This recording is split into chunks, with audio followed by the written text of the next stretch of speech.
Right, you lot, welcome to another FNP tutorial. It is Friday night here in London and I should be out getting bang on it, but instead I'm not. I'm here recording another one of these videos for you lot. So cheers for that. Anyway, you're not bothered about that. So what I'm going to talk you through tonight is how to make really nice future bass chord sounds using a plugin called Serum. Yeah, you'd have heard these sort of sounds lots and lots of times before. Flume, the classic Flume drop sound, is essentially derivative of these sort of things. Chain smokers, Odesza, lots and lots of artists used them. So yeah, I'll play you now just what I created earlier. So this is actually just apart from a new remix I've done, but it explains the sort of sound quite well. So this is what we're going for.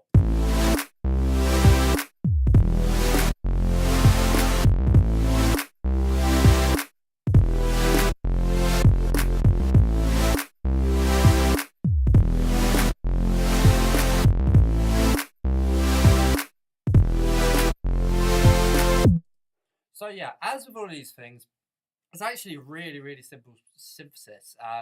What makes the Flume tracks and the Odesza tracks and all those people's tracks so good is the chord progression they use. So it's not actually that hard of a synth to make, as you'll see now.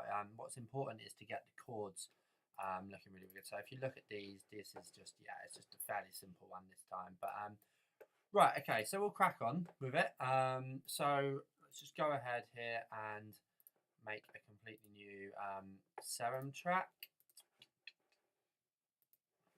And I'll just move the chords down here, mute everything else for the time being. So you hear it new is just sawtooth chords essentially. Right, so open up the plugin. Want to use two oscillators, and the first thing I'm going to do is bring the first one down an octave, bring both of them up to 7 voices of unison.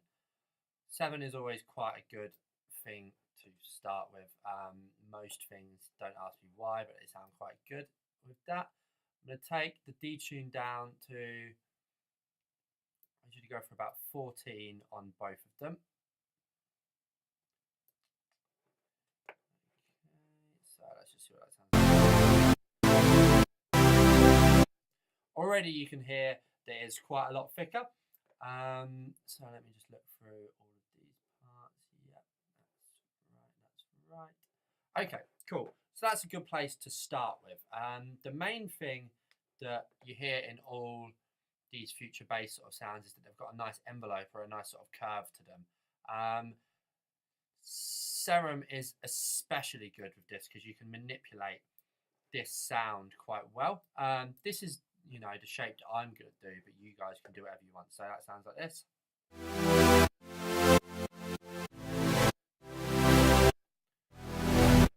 So as you can hear, that's already actually quite close to what we're going for. It's like I say, it is really simple synthesis. Really, it's just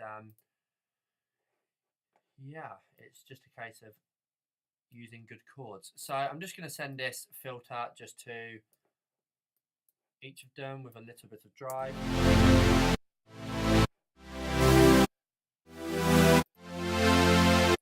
Just takes away that high end a little bit. And then what I'm going to do, this is a really key thing with future bass, is using a good white noise. So I would go with just the ARP white. It's quite a good one. And just from there, just play with the level of it and see how much you want it. So this is it with the white noise and without.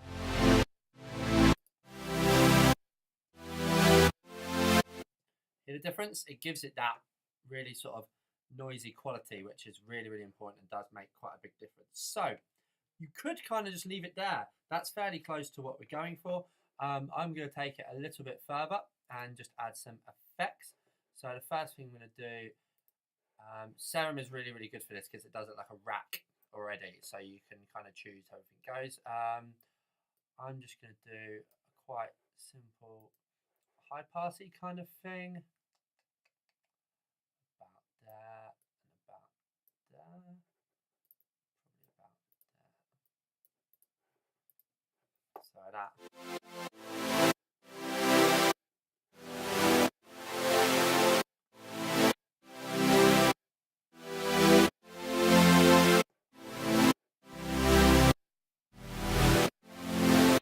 So at the moment it sounds actually better without the EQ on, but I'm going to put a bass line in later, which is why I'm kind of doing this. But again, you can kind of choose not to if you want. It's completely kind of up to you guys. And I'm just going to add this as well.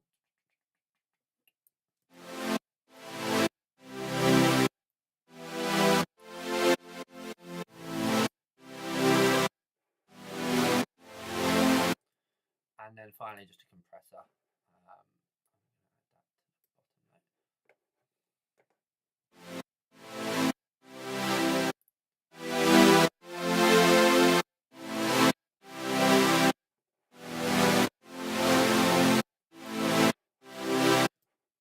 Cool, so that alone with the drums now sounds like this.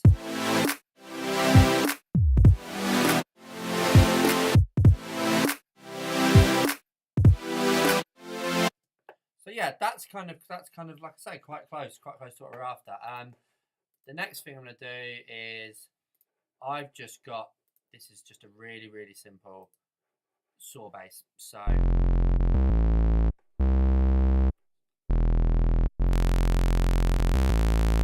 that's the sound completely dry.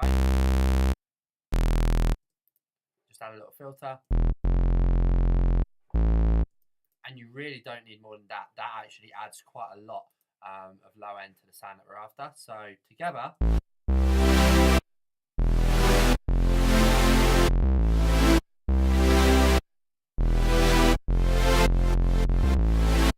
Key to these sort of sounds is to have your bass line moving and doing different things to what the chords are. That adds just a bit of dynamism and a bit of movement. I have also, I won't take you through this, but I've also got this sound, which is something that I made in Jupiter, which is a slightly nicer, warmer sound, playing the exact same chords underneath it.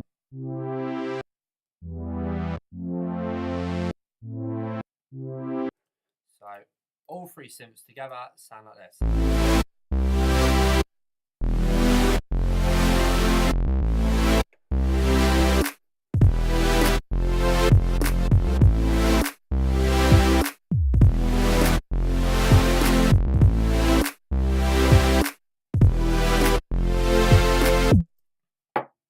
And there we have it. So like I say, it's actually really, really simple. It's one of those things that sounds big and sounds massive and sounds complex, but it's a really, really simple thing to do. I've done it in Serum, but as you can see, it's just two saw waves, detuned slightly, using unison and using a good filter. And that's essentially all that sort of sound is. But like I say, the key thing is to get a good chord structure in place. That's it. All job done. I'm going to go and get pissed. And yeah, I'll catch you lot at the next one. Laters.